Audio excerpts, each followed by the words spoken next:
we don't need the introduction of the first speaker.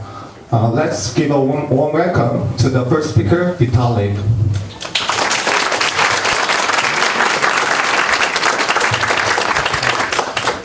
Hello. 안녕하세요. Okay.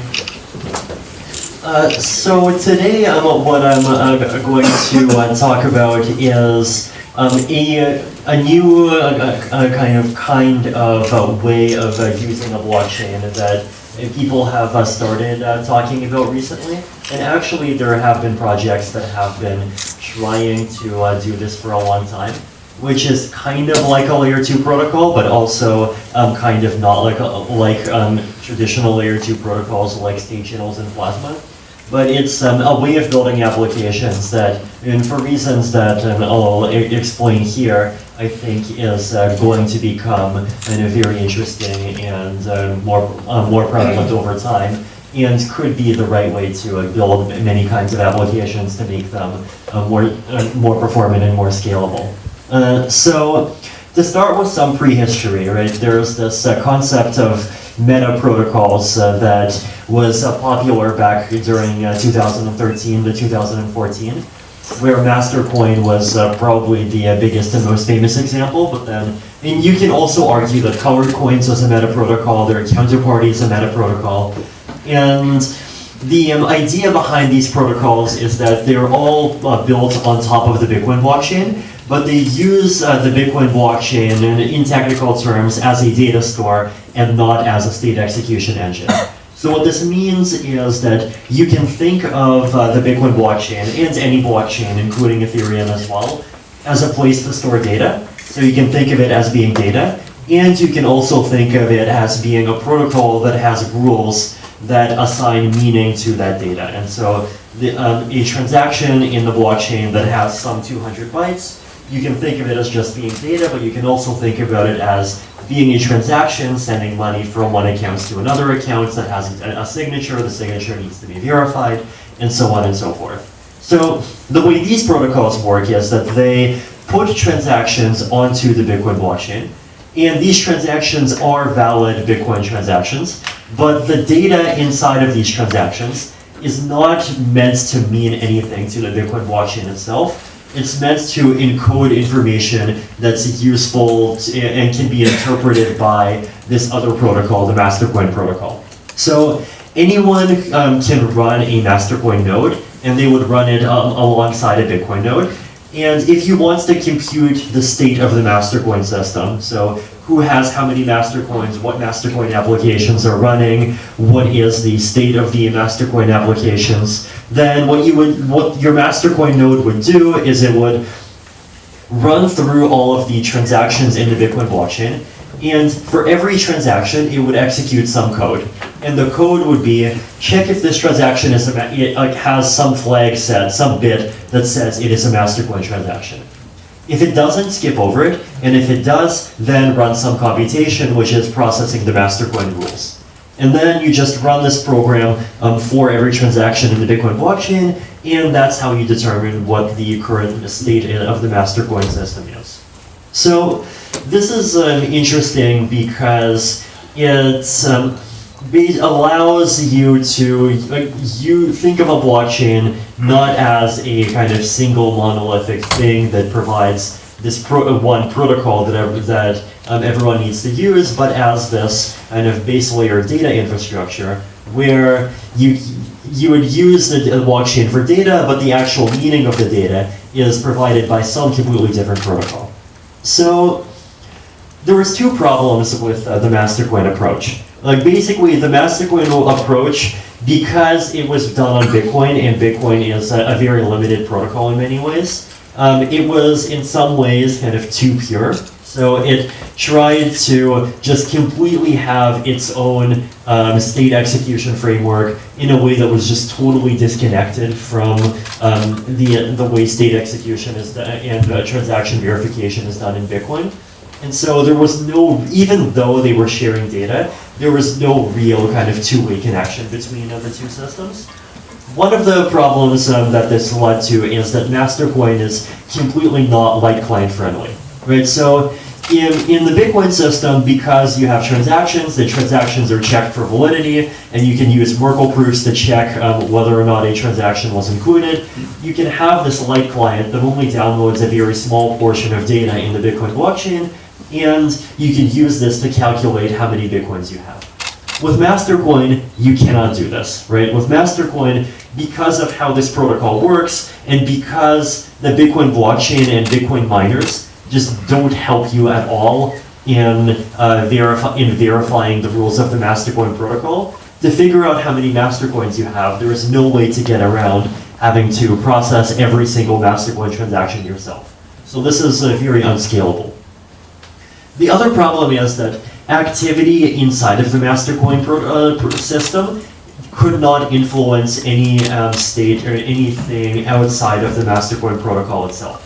So particularly, it's hard to make a decentralized exchange between Mastercoin and Bitcoin. Particularly, it's hard. There's no way to make the Mastercoin protocol itself control Bitcoins. So even though the Mastercoin protocol let you do really cool things like financial derivatives that were really cool back then, the Mastercoin protocol only let you do financial derivatives with Mastercoin. Like, you could not use the Mastercoin protocol to do financial derivatives with Bitcoin. So this is a very early approach. There are many problems with it, but I would argue that an updated version of this approach that uses the Ethereum blockchain and that uses some new technology actually solves these problems and can do some really cool things. So this is a protocol called a ZK Rollup. This was an idea that I posted on ETH Research a few months ago, and Barry Whitehead has done a huge amount of work in trying to develop this and make this actually possible. There was also a team called The Matter, which it's also made an implementation of this. So the way that this basically works is you have a smart contract on the Ethereum blockchain, and the smart contract only stores one unit of state, right? So the one unit of state that it stores is this 32-byte hash, which is a Merkle root, and it's a Merkle root of this Merkle tree over here, right? So the Merkle tree is a tree of accounts, and for each account, you store the number of coins in that account, and you store the public key of the account that's used to verify transactions, and you would also store nonce. Now, a user of the system would send a transaction, and a transaction has these data fields. So the account ID you're sending from, and because these account IDs are kind of just sequentially assigned in a list, you only need maybe 3 bytes for an account ID. Account ID that you're sending to, value, how many coins you're sending, fee, how many coins you're paying as a fee, nonce for a replay protection, and a signature, right? So this is what users send. Now there would be a special class of user. Now this is a special class of user that anyone can participate, which is called relayers. And what relayers do is they sit around in the network and they wait for users to send these transactions to them. When there are enough transactions, relayers gather up a list of transactions, and then they create a zero-knowledge proof, a ZK snark, which proves the claim that here is the hash of the Merkle tree, the root of the Merkle tree before processing these transactions. You process these transactions, all the nonces and all the signatures are valid, and here is the hash of the root hash of the Merkle tree after you process all of these transactions. So it makes the zero-knowledge proof that proves this mathematical statement about the transactions.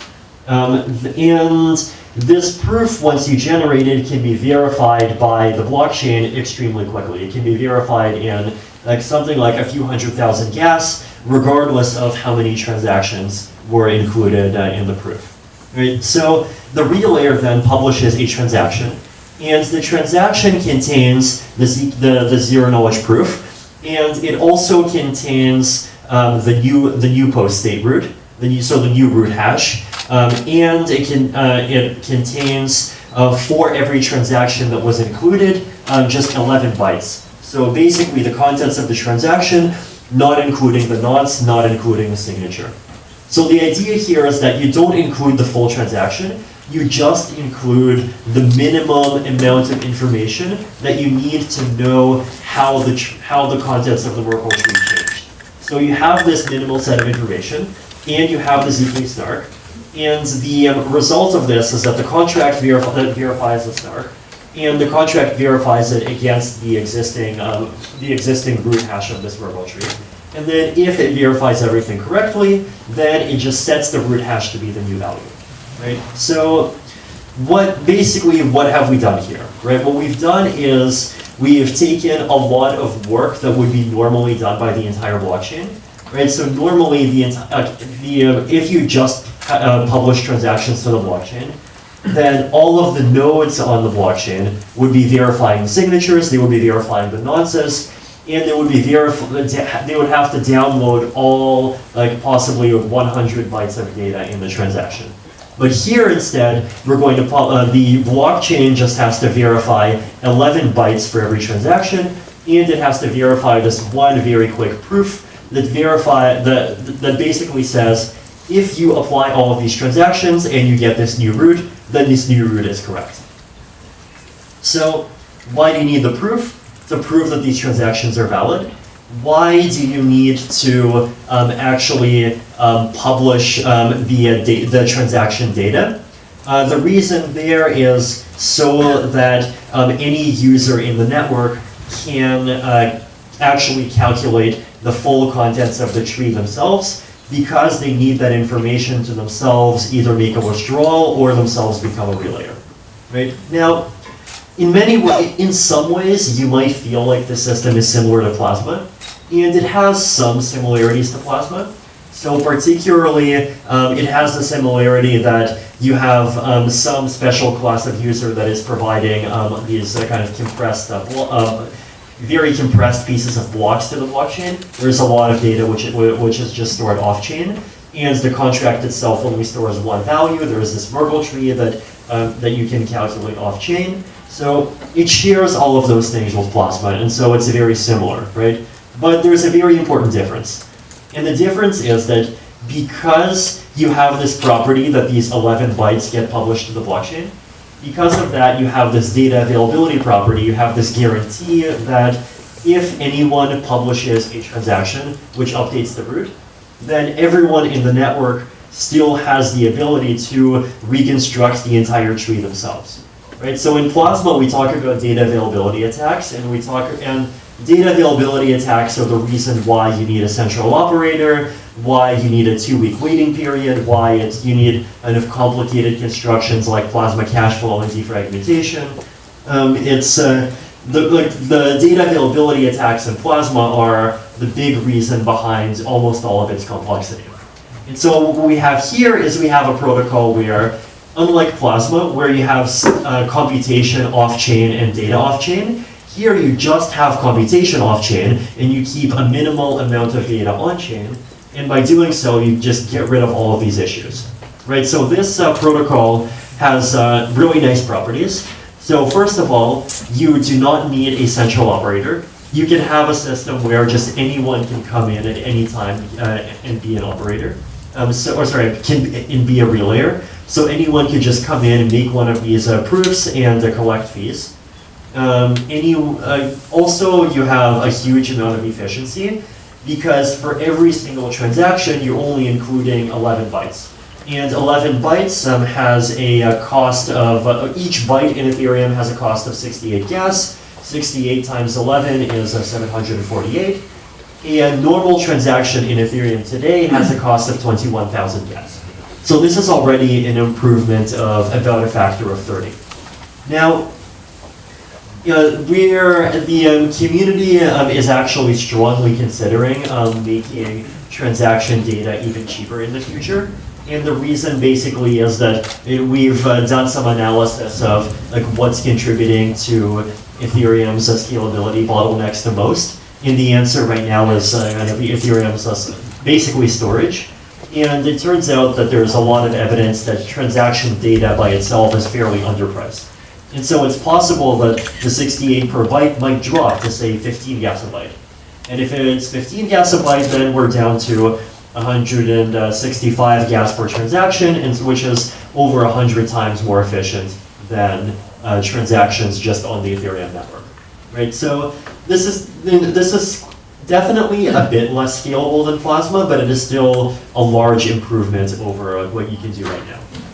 So the scheme can process instant deposits and instant withdrawals, so you do not need a waiting period.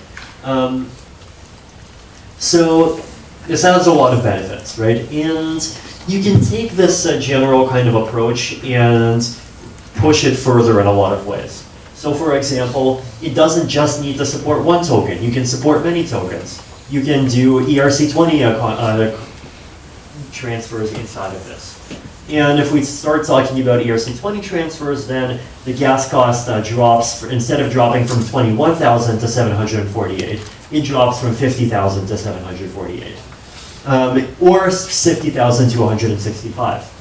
Multiple tokens, you could imagine decentralized exchanges, you could imagine Uniswap living inside of a ZK rollup system. You could imagine even privacy-preserving computation happening inside of this. And you can do all of this using the same kind of basic paradigm, which is computation off-chain, data on-chain, the state, the Merkle hash of the Merkle root of the state on-chain, but the tree itself off-chain. And you can use this general approach to just do really almost any kind of application. So here's one example, ZK rollup. So the idea here is basically that we use this exact same approach, except instead of using this for simple token transfers, we are going to implement the Zcash protocol inside of the rollup construction. So the way the Zcash protocol works is basically users publish transactions, and a user publishes each transaction that has a snark that says, I have the right to spend some coin, here is a certificate that proves that I have the right to spend some coin, and here is a new coin hash. And then, so there might be, every coin might have some associated secret. The coin hash might be the hash of the secret plus one, the spend certificate might be the hash of the secret plus 2. The transaction does not reveal which coin it's spending, but each spend certificate can only be used once. Right, so you reveal the spend certificate, and when you reveal the spend certificate, you're adding it to the state, and so you're adding it to the set of things that cannot be a part of a transaction.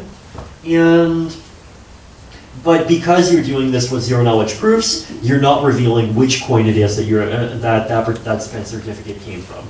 So this is like this itself is not new, right? This is how Zcash works. This is how a lot of cryptographic privacy-preserving currency protocols work. Now, so how do we do this inside of a rollup?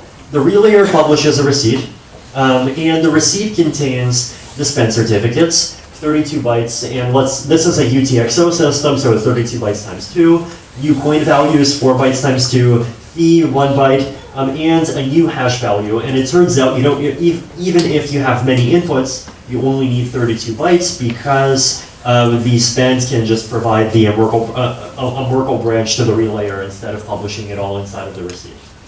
And so this receipt contains enough information to allow anyone to construct the updated state. And if you look at the byte count, 105 bytes multiplied by 68, 7,140 gas per transaction. So fully privacy preserving, still cheaper than a normal transaction now. And if you compare it to kind of just doing this protocol on Ethereum without rollups, then we're talking 7140 versus something like 500,000. Now, this is more complicated, and this does require one level of what's called recursive snarks. So it requires a snark that proves a set of other snarks, which adds some complexity. But theoretically, this is completely doable, right? So in all of this, once again, like big shout out to Barry. He's done a huge amount in making a lot of this kind of be well on the road to actually happening. So these are things that you'll be able to actually see and start using soon.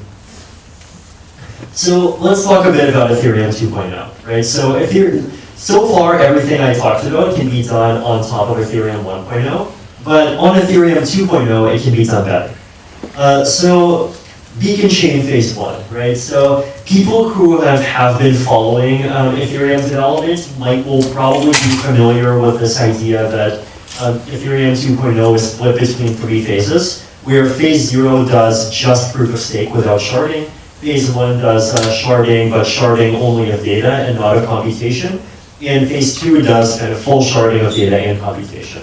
So during Phase 1, we have these shard chains, 1,024 shard chains. Each of them has blocks that are 16 kilobytes every 6 seconds. And so we have 2.8 megabytes per second of data availability that the chain is providing. So let's throw things, so we have this data and we have nothing to use the data for. So let's throw things on there so that we can have layer 2 protocols that don't have data availability issues. Let's make ZK rollup, where instead of the 11 bytes or 105 bytes of transaction being stored on the ETH1 blockchain, they're stored on the ETH2 blockchain, where instead of paying 68 gas or 15 gas a byte, it's basically free. Right? It's more than 1,000 times closer to being free. So one thing that this requires is a light client of the ETH 2.0 chain inside of the ETH 1.0 chain. And we've done a lot of work recently to try to make light clients much easier, and right now what you can do as a light client only requires about 80 kilobytes of Merkle branch downloading every 9 days, and this is basically to download part of the new validator set, plus about 500 bytes for any new block header that you want to validate. The main challenge of this is that verifying all of these transactions requires ELS 12381, this new elliptic curve that Ethereum 1.0 currently doesn't support, and so you would need to add support for it to make this viable. But if we can do that in the next hard fork, then it's basically all clear to implement this.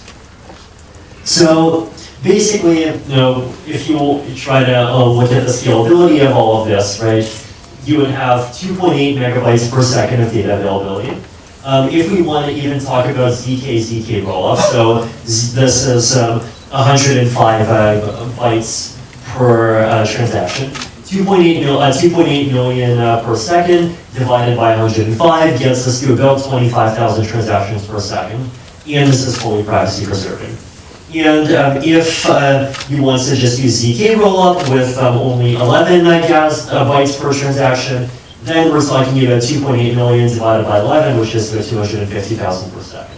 So if everyone starts using rollups, then there is potential for huge scalability, even without some of the availability sacrifices that you would have to make if you use state channels or plasma. So other things that you can do with scalable data availability engines, you can have plasma chains with much more frequent commitments. So right now, a lot of plasma chain operators are publishing blocks into the Ethereum chain very rarely because it saves on gas costs. But if you do them, if you have a scalable data layer, you can just publish block hashes every 15 seconds. dApps could store messages on chain, and you could have this idea of kind of blockchain protocols that just kind of mastercoin style that have a kind of code sovereign state transition function. So that would mean that they could, for example, just decide to hard fork their state transition function themselves without doing any on-chain thing on Ethereum. And they would still be able to kind of piggyback on the Ethereum chain for data availability, kind of like Mastercoin did for Bitcoin, except here the data availability that Ethereum 2.0 is providing is much more scalable. So here's another kind of layer 2, right? So this is also a layer 2 for computation. And here the goal is to speed up cross-shard transactions. So the idea here is this, right? So in this Ethereum 2.0 system, every shard by itself has a block time of about 6 seconds, but the communication time between shards is about 6 minutes. And so if you want to just move your ether from one shard to another, it's going to be considerably slower than doing things inside of the same shard. So this is a layer 2 design for basically getting around that problem, right? And so here's the setup. Suppose that you have some participants, say Zach, who wants to send 5 coins to Bob, and Zach has 5 coins on one shard, so the shard at the top. And Zach wants to send the 5 coins to Bob, and Bob has an account on the bottom shard. So here is what you can do, right? Basically, Zach can make a transaction on the top shard. This transaction creates this receipt. It creates a Merkle proof. And this Merkle proof can later, so 6 minutes later, be included into the bottom shard. And this Merkle proof basically is a send which sends 5 ETH to a smart contract.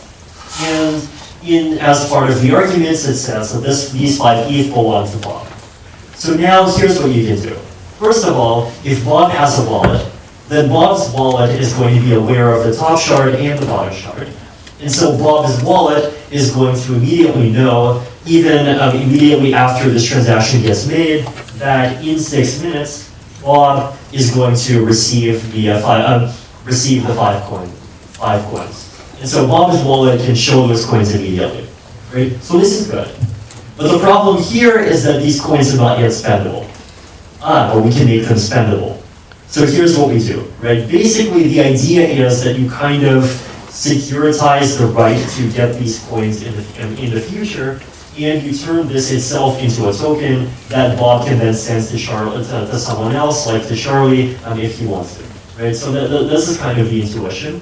So the idea here would basically be that Bob could kind of submit the receipt into his smart contract ahead of time, and then the contract, instead of storing, would not just store Bob's balance as a number, it would store Bob's balance as this weird kind of conditional expression.